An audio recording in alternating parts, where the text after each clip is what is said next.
next আমি চাওঁ 146.41 বৰ্গমূল নিৰ্ণয় 146.41 ইয়াত আমি পইণ্টৰ আগত তিনিটা সংখ্যা দেখিছোঁ তো পইণ্টৰ আগত যদি তিনিটা সংখ্যা হয় তেতিয়াহ'লে কেনেকুৱা ধৰণে কৰিম সেই একেই পদ্ধতিত প্ৰথমতে আমি 146.41 লিখি লওঁ আৰু এয়া 146.41 লিখি ল'লোঁ আৰু এতিয়া ইয়াত এনেকৈ চাম ইয়াত পইণ্টৰ আগত যিমানটা সংখ্যা আছে আমি সেই সংখ্যাটা তিনিটা যদি থাকে এনেকৈ তিনিটা সংখ্যা লৈ ল'ম ঠিক আছে এতিয়া গোটেই তিনিটা সংখ্যা ল'লে 146তকৈ সৰু বৰ্গ সংখ্যা কি আছে একদম ইয়াৰ ওচৰৰ সৰু বৰ্গ সংখ্যা আছে 144 12 × 12 কৰিলে আমি কিমান পাম 144 ঠিক আছে তো ইয়াত কি আহিব 12 আহিব ইয়াতো 12 আৰু 12 মাল্টিপ্লাই কৰিলে কিমান হ'ব 144 পূৰণ কৰিলে 144 হ'ব আৰু ইয়াতোক আমি কি বহাই দিব লাগিব 12 বহাই দিব লাগিব 12 বহাই দিব লাগিব ঠিক আছে এতিয়া বাহিৰকেইটা যোগ ভিতৰকেইটা বিয়োগ ভিতৰকেইটা সাধাৰণ হৰণ পদ্ধতি যেনেকৈ বিয়োগ কৰা হয় ঠিক তেনেকৈ ইয়াত বিয়োগ কৰি দিম আৰু বাহিৰকেইটাত সাধাৰণ হৰণত তেনেকৈ বাহিৰত নাথাকে তো ইয়াত কি হৈ যাব এইকেইটা এনেকৈ নতুনকেইটা এইকেইটা এনেকৈ যোগ হৈ যাব ঠিক আছে তাৰপিছত এতিয়া নেক্সট ষ্টেপ কি আমি যিটো এইটো পইণ্টৰ পিছত যি সংখ্যাকেইটা আছে 41 তাক নমাই দিম বেছি চিন্তা কৰি নাথাকোঁ 41ক ডাইৰেক্ট নমাই দিলোঁ তাৰপিছত পইণ্টৰ পিছৰ সংখ্যা বহোৱাৰ কাৰণে আমি পইণ্ট বহাম ঠিক আছে এতিয়া ইয়াত ইজি হৈ আছে ইজি কেলৈ হৈ আছে ইয়াত যদি কেৱল আমি 1 এটা বহাই দিওঁ তেতিয়াহ'লে ইয়াতো আমি কি বহাই দিম 1 বহাই দিম আৰু এইটো মাল্টিপ্লাই কৰিলে 241 আহিব সেম ইয়াতো 1 বহাব লাগিব আৰু এইটো হৈ গ'ল এতেকে 146.41 বৰ্গমূল হ'ব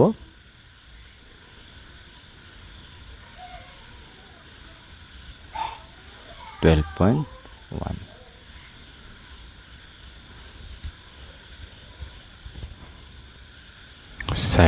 4 নম্বৰত আছে 102.01 ইয়াকো একেধৰণে আমি এনেকৈ প্ৰথমতে বক্সৰ ভিতৰত 102.01 লিখি ল'ম পইণ্টৰ আগৰ তিনিটা সংখ্যা 102 এইকেইটাক ল'ম আৰু ইয়াতকৈ সৰু বৰ্গ সংখ্যা কি আছে চাম এইটো একেবাৰে সহজ 10 পূৰণ 10 কিমান হ'ব 100 তো 100টো এটা সৰু বৰ্গ সংখ্যা যিটো 100তকৈ সৰু তো ইয়াত আমি কি দি দিম 10 দি দিম ইয়াতো আমি 10 দি দিম 10 গুণ কিমান আহিব 100 আৰু ইয়াত 10 দিয়াৰ কাৰণে ইয়াতো কি আহিব 10 আহিব ইয়াত 10 দিয়াৰ কাৰণে ইয়াতো 10 আহিব ভিতৰকেইটা বিয়োগ আৰু বাহিৰকেইটা যোগ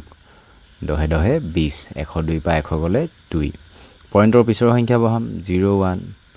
পইণ্টৰ পিছৰ সংখ্যা বহোৱাৰ কাৰণে ইয়াত পইণ্ট আহিব তাৰপিছত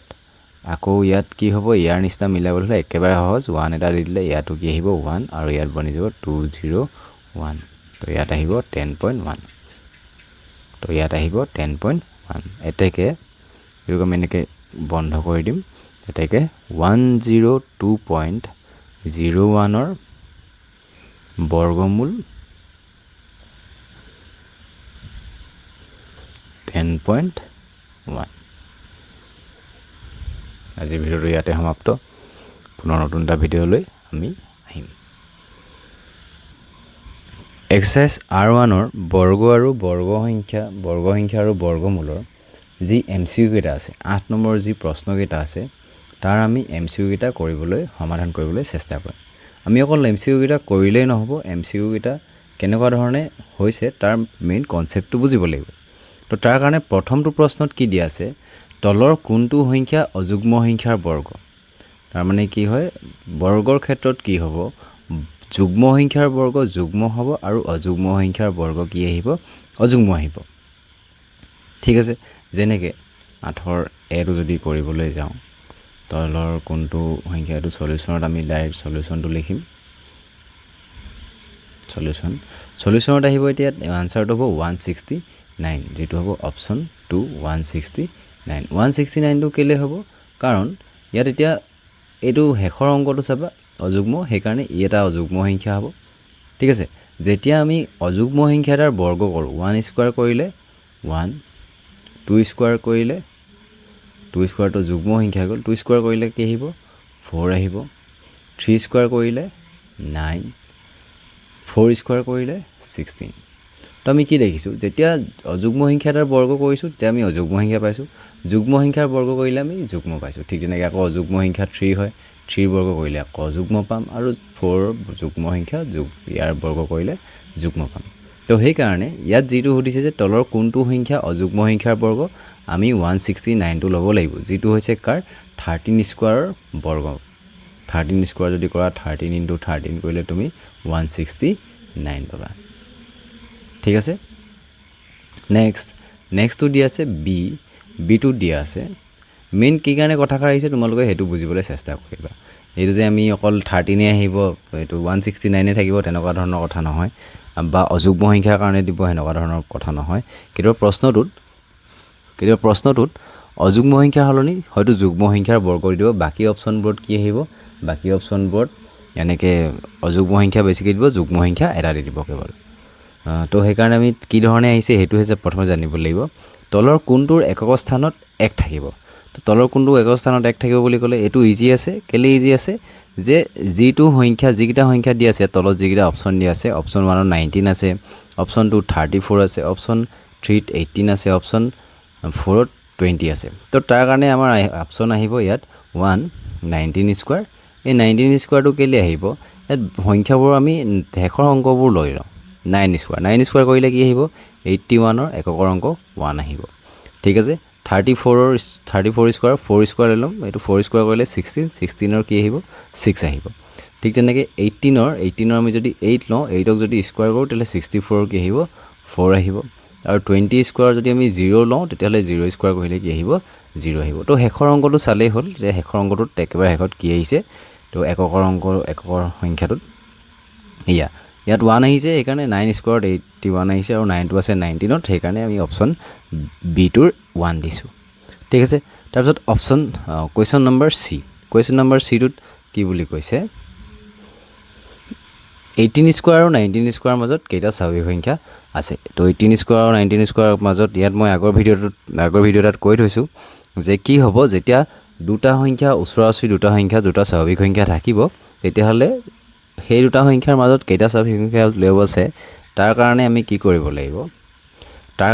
কৰিব লাগিব যেটো সৰু সংখ্যা আছে তাক দুগুণ কৰিলে হ'ল তো ইয়াত এতিয়া কি আহিব আনসাৰটো 18 স্কয়াৰ 19 স্কয়াৰ 18 ৰ দুগুণ কৰিলে কিমান হ'ব 36 তো ইয়াত আহিব 36 যদি তোমালোকে সেই কনসেপ্টটো বুজি থৈছা তেতিয়াহলে এটো একেবাৰে সহজ হ'ব উলিয়াবলৈ তো ইয়াত কি আহিলে 18 * 2 কৰি দিম কিমান আহিব 36 আহিব ঠিক আছে এতিয়া আহিলে কোৱেশ্চন নম্বৰ ডি তলৰ কোনটো সংখ্যা বৰ্গ সংখ্যা নহয় বুলি কৈছে তো ইয়াৰ কাৰণে আনসাৰটো কি আহিব আনসাৰটো আমি লিখিবলৈ গলে একেবাৰে সহজতে লিখিম ইয়াক আনসাৰটো হ'ব ইয়াৰ 2 নম্বৰটো যেটো হ'ব 572 হ'ব হয় মই গম পাই গলো আনসাৰ গম পাই গলো হয় মোৰ মনত থাকি যাব হয় কিন্তু এটো অকল জানিলে নহব কি কাৰণে 572 এটা বৰ্গ সংখ্যা হৈছে হেতু চাম লাষ্টৰ সংখ্যাটো কি আছে 2 আছে তো আমি কি গম পাইছিলো যে লাষ্টত যদি 2, 3, 7 আৰু যদি 8 থাকে লগতে অযুগ্ম সংখ্যক যদি শূন্য থাকে অযুগ্ম সংখ্যক শূন্য মানে এটা তিনটা পাঁচটা তেনেকুৱা ধৰণে যদি শূন্য থাকে তেতিয়াহলে সেই সংখ্যাটো এটা বৰ্গ সংখ্যা হ'ব নোৱাৰে ঠিক আছে তো ইয়াত আমি দেখিছো ইয়াত শেষৰটোত কি আছে 2 আছে বাকিবোৰত কি আছে 1 আছে 6 আছে 9 আছে কিন্তু এটোত শেষল 2 আছে সেইকাৰণে ই এটা বৰ্গ সংখ্যা হ'ব নোৱাৰিব এতিয়া কোৱেশ্চন আহিব সি কোৱেশ্চন নম্বৰ সি নহয় সলিউশন এতিয়া আহিব কোৱেশ্চন নম্বৰ √2025 = 45 হলে √20.25 কি হ'ব ইয়াত অকল পইণ্টৰে হেইটো হ'ব প্ৰশ্নটো মানে ইয়াত এটোৱে কনফিউজিং কৰিবলৈ দিছে তো √20.25 ৰ আনসাৰ হ'ব অপচন 2 4.5 ঠিক আছে কেলে এনেকুৱা ধৰণৰ হয় যেতিয়া আমি চাও যে 10 স্কয়াৰ কৰিলে কি হৈ যাব ইয়াত জিৰোবোৰ ডাবল হৈ যায় ঠিক আছে পইণ্টৰ ক্ষেত্ৰত কৰিলে কি হয় পইণ্টৰ ক্ষেত্ৰত যদি আমি 1.5 কৰো 1.5 হোল স্কয়াৰ কৰিলে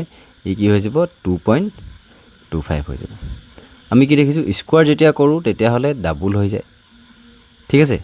ইয়াত পইণ্ট এটাৰ আগত আছিল তো ইয়াত পইণ্ট দুটাৰ আগত হৈছে ইয়াত 0 এটাৰ ওপৰত আছিল তো কি হৈছে 0 এটা আছে 0 এটাৰ ওপৰত স্কয়াৰ আছে তো ইয়াত কি হৈছে 0 দুটা হৈ গৈছে তো তাৰ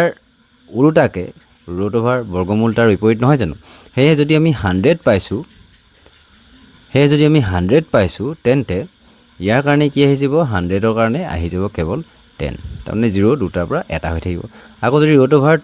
20.25 পাইছোঁ তেতিয়াহ'লে পইণ্ট দুটাৰ পৰা হৈ থাকিব কেৱল এটা হৈ যাব 4.5 অকল পইণ্ট এটাৰ আগত থাকিব